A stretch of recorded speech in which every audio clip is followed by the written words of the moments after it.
Hey everyone, welcome back to another tutorial. In this Tuta mail guide for 2026, I'll show you how to fix Tuta mail verification issues. Whether you're not receiving a verification email, having trouble verifying your account, encountering verification errors, or getting stuck during the account confirmation process, there are several troubleshooting steps you can try.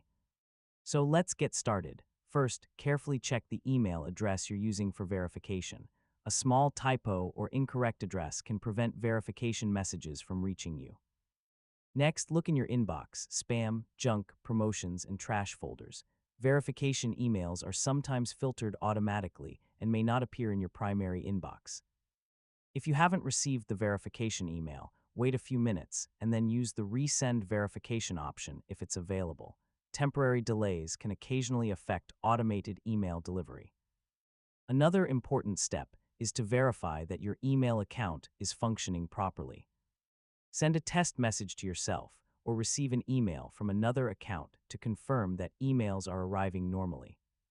Once verification is completed successfully, sign in to your account and review your security and recovery settings to ensure everything is configured correctly. And that's how to fix Tuta mail verification issues. By checking your email delivery, browser settings, app version, and verification links, you can resolve most account verification problems and complete the setup process successfully. Thanks for watching, and I'll see you in the next tutorial.